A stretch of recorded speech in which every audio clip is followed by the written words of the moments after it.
Fala galera, vamos falar hoje um pouquinho sobre a Marco Polo, a empresa Marco Polo SA, que está negociada na bolsa sob o código POMO3 e POMO4, né? POMO, daí 3, final 3 para as ordinárias e final 4 para as preferenciais.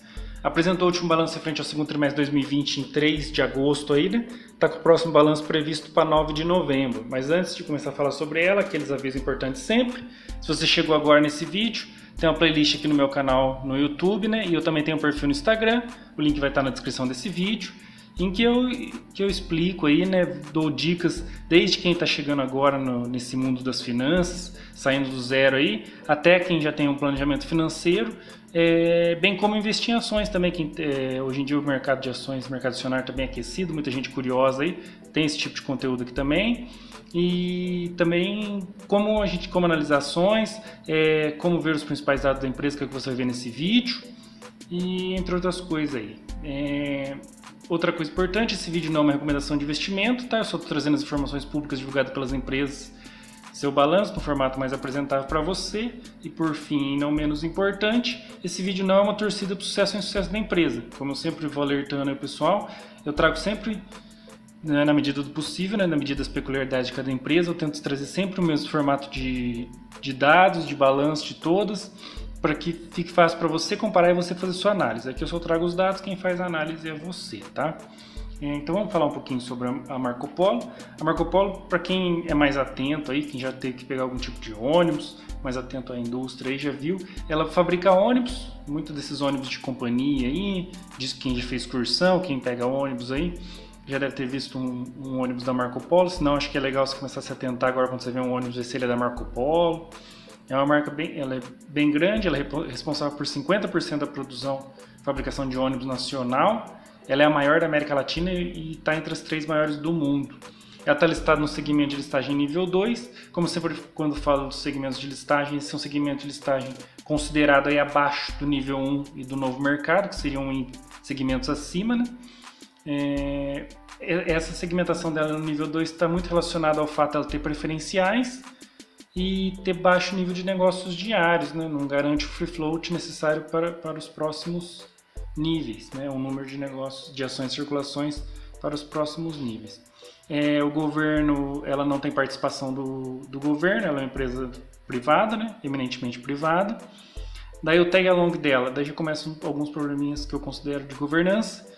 As preferenciais dela tem tag along de 80%, ou seja, caso o controle dela seja vendido, você, portador de preferenciais, tem acesso a 80% do valor ofertado ao controlador, né? Caso você queira vender essa participação. Então, daí ela dá uma desprivilegiada nesse tipo de portador, né?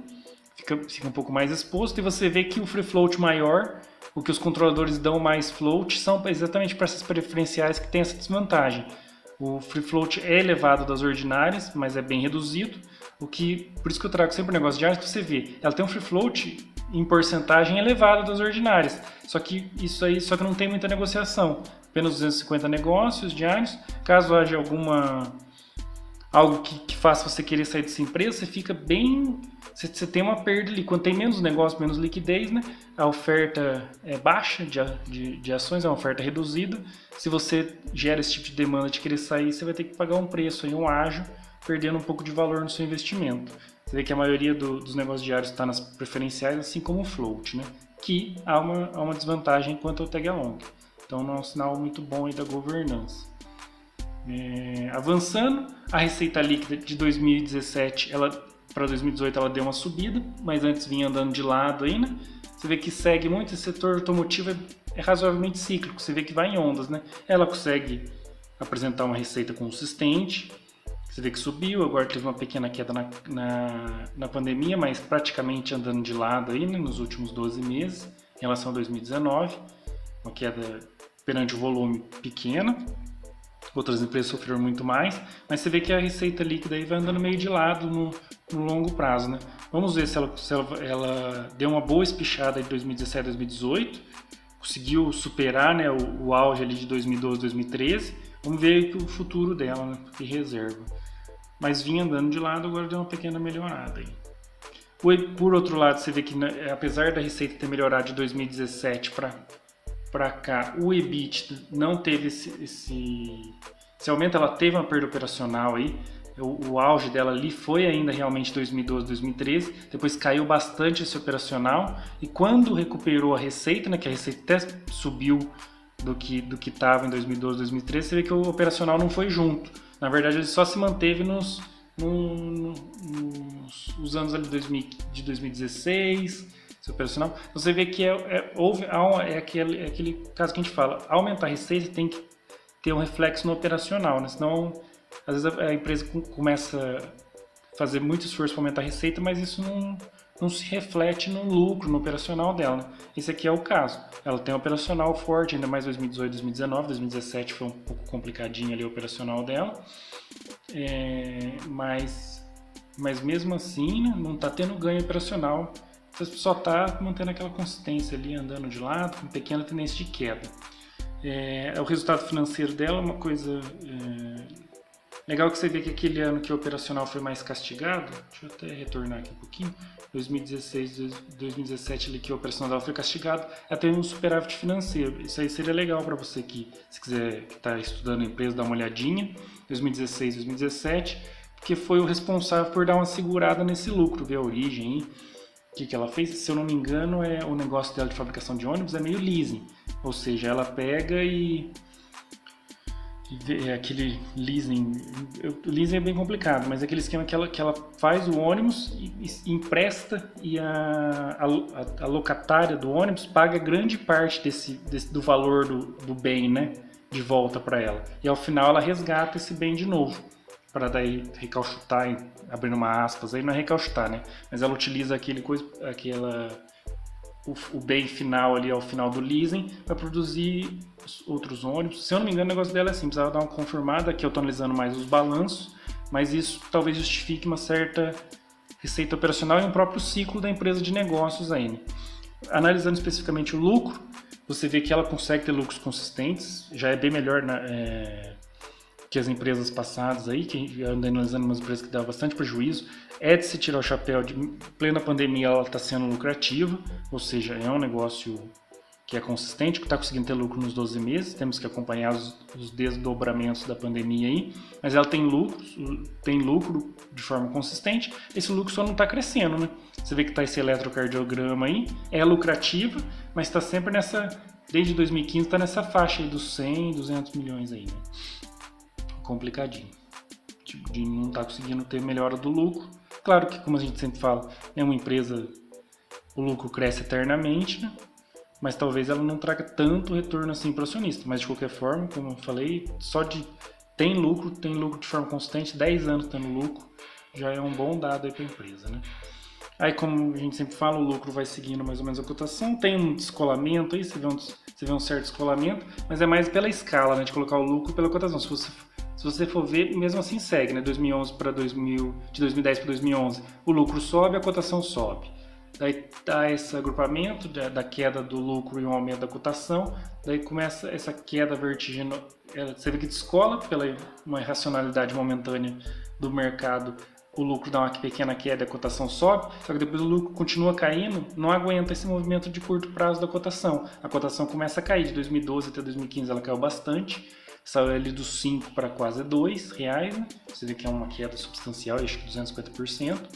Depois o lucro sobe, a cotação começa a ser puxada de novo. O lucro sobe de 2015 a 2016, a cotação foi subindo, o investidor começa a analisar se esse é um lucro que vai se retomar, né? Receita retomando, vocês lembram do gráfico da receita, que ele subiu e se manteve alto. O lucro não acompanhou 2017, mesmo assim, daí de 2017 para 2018 há esse movimento de aumento do lucro e aumento da receita, a cotação sobe de novo, sai ali daquele 1,50, quase R$2, vai chegando de novo próximo aos 4,50 ali, né, que chegou no auge em 2019, o auge da década, se é importante lembrar. Aí veio a pandemia, há uma queda das receitas, a queda do lucro e consequentemente a queda da cotação também. Vamos ver que vai seguindo, não é um movimento sempre preciso, mas tem o lucro no longo prazo, como eu sempre falo, a cotação tende a seguir o lucro. A margem líquida, como eu falei, há de se tirar o chapéu, que é uma empresa que apresenta lucro consistentemente. A margem líquida dela está sendo comprimida. Acho que ali mais no começo da década a gente podia pensar se o negócio dela era algo que tinha uma vantagem, uma margem alta, né? Agora já está sendo comprimido, ela tem que buscar alguma coisa para tentar melhorar essas margens. Você vê que o business dela não enseja uma margem grande, não tem ensejado uma margem grande no final da década aí, né? Período mais recente. Ela raramente passa de 5%. Mas como eu sempre falo, é uma empresa que é lucrativa, apresenta lucros consistentes, isso é de se tirar o chapéu, que é difícil uma empresa ao longo da década, todo ano, apresentar lucro, né? E ela está conseguindo isso. Esse lucro só não é crescente, né? O patrimônio líquido dela, por outro lado, é bem crescente, bem consistente nesse crescimento do patrimônio líquido. Você vê que o patrimônio da empresa aí mais do que dobrou, 2,5 vezes de aumento, saiu ali da casa do 1 bilhão para quase 2,5 bi, então está bem consistente. O ROI dela, como eu falei para a margem líquida, você vê isso aí no ROI também, apresentava um retorno sobre aquele patrimônio muito elevado no começo da década, isso foi caindo. Isso também você vê que em virtude o ROI, diferente da margem líquida, aliás, pode dizer até, exemplo, ela conseguiu melhorar a receita e melhorar o patrimônio, o que ela não está conseguindo na mesma proporção melhorar o lucro dela.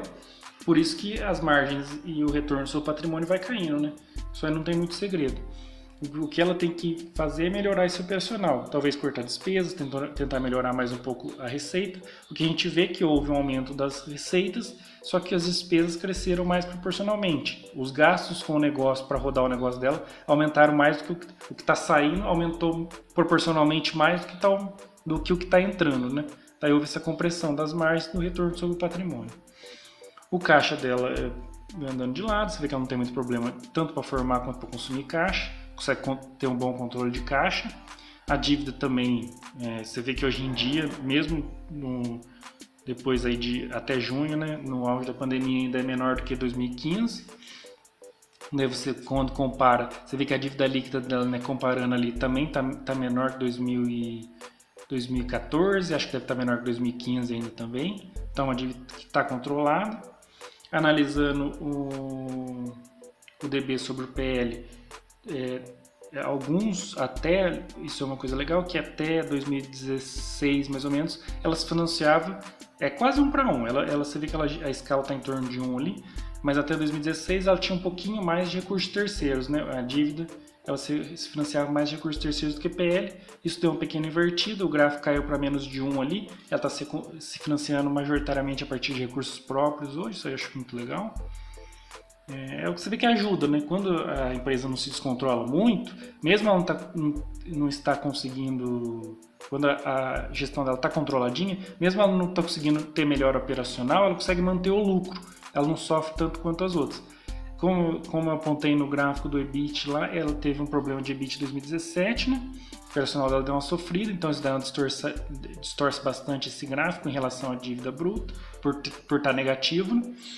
Mas nos outros anos você vê que ali a escala ficou bem prejudicada, depois precisava dar uma conferida, mas se eu não me engano, acho que está menos de 10, menos de 5, por necessitar de um certo capital, né? Fabricação de ônibus não é um negócio que usa pouco capital. Acho que está bem tranquilo, ela tem lucro, ela tem operacional, o operacional dela funciona, tirando esse ano 2017 aí, então também era um ano que o Brasil estava meio complicado, o Brasil está meio complicado até hoje, né? Mas o operacional dela funciona, a dívida não está aumentando, a dívida está bem controlada, eu acho que dá para passar por esse DB/EBITDA, ainda mais pela estrutura da empresa, tranquilamente. Bom, se chegou até aqui e gostou, marca aqui aquele seu amigo familiar que deseja que se torne um investidor, né? Comenta deixando sua opinião ou dúvida aí que você achou da Marco Polo, qual a empresa que você gostaria de ver por aqui. Curta, compartilha, ajude a difundir a educação financeira. Não se esquece de se inscrever aqui no meu canal no YouTube e seguir meu perfil no Instagram. Daí a gente vai lançando conteúdo nas duas plataformas aí, espero que vocês gostem e até a próxima análise.